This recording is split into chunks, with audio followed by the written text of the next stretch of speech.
I started taking survival courses, like You in the gotta be fucking kidding wilderness. me. No, when I You was have like to be kidding me. 16, I started. I did You a are couple you of those. Anderson Cooper is the new Dos Equis, man. You are the most interesting man on the And planet. so I Like started this is working unreal. I started working when I was 12 or so as a model for like Macy's, and I was a Ford modeling agency. I worked as a waiter, worked in an office, um, and then I started doing these survival courses. And then I convinced my high school that I could leave a semester early and ride in a truck across sub-Saharan Africa, because I thought, okay, now I need to just go. Like I need to see how other people survive. I need to go to places where survival is a real issue, where like people are living lives that are very different than mine. I need to see this. And then I realized like I was interested in news, and I watched all the TV Mhm. news, and I out of college, all the stuff I wanted to do, I couldn't really do because I was gay. Like I was thinking about being in the military. Couldn't do that. Were you openly out at this time, or I were came out to you like some to friends in high yourself? school, and Okay. but I What didn't tell about my family? mom. I didn't tell my mom Okay. until right after I graduated college. Um, Okay. and and then I was open at work initially, and then the more famous I became, I and well, basically the people I was dating were not famous, were not in the public eye, Yeah. and in some cases not out at work, their work. And so I was also traveling to a lot of really dangerous places by that point, all Yeah, by like myself without how any did you get security. to how did you get to that point, right? Like by the way, this is it's so dope.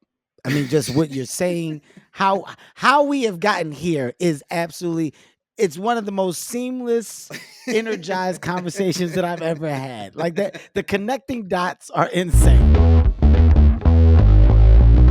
You're modeling at the modeling, you get a job at the office, but you wanted to take this crazy trip in high school because you wanted to see how people survived in doing that. There's Right. a new energy and found love for just like, oh my God, this is like information, news. How the do you land like the opportunity to So the get truth. there? So I had a brother who was 2 years older than me. My senior year of college, right before my senior year of college, he died. He killed himself in front of my mom. He jumped off the balcony of our Okay. apartment building.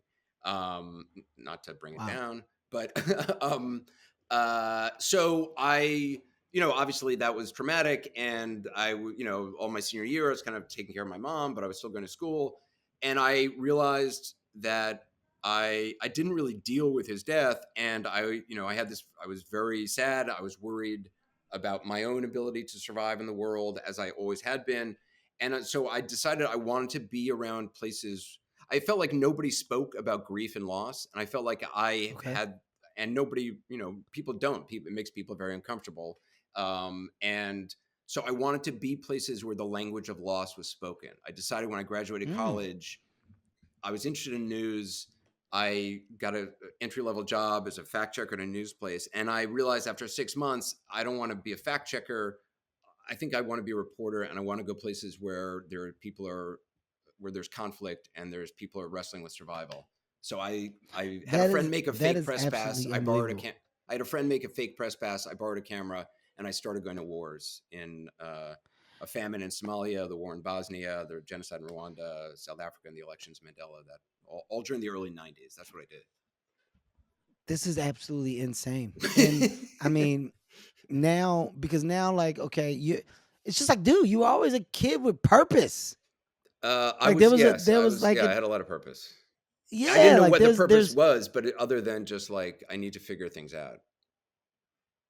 now what about the side of danger that presented itself? I mean, like, when you were putting yourselves in some environments Yeah, that sure. were absolutely like just for lack of a better word, just not safe, right? I Yeah, mean, yeah, you're yeah, yeah. talking No, I about did a lot of really going stupid smack stuff. dab into the wars. Yeah. Was there a rush attached to these things? So I thought a lot about that.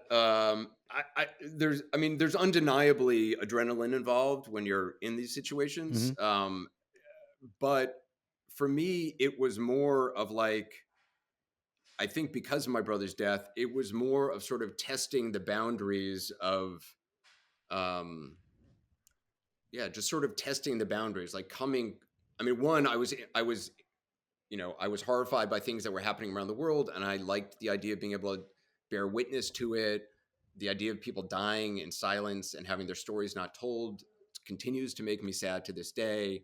But I also wanted to be places where the sadness I felt inside was all around me, and it felt oddly like an equilibrium. It felt like it makes sense. And it was a place where Wow. it was okay to be sad and you could talk about death because it was all, I mean, in a war zone, people are, it is life and death. It's no joke. And you have real conversations with people. All the bullshit is swept aside. It's like finding,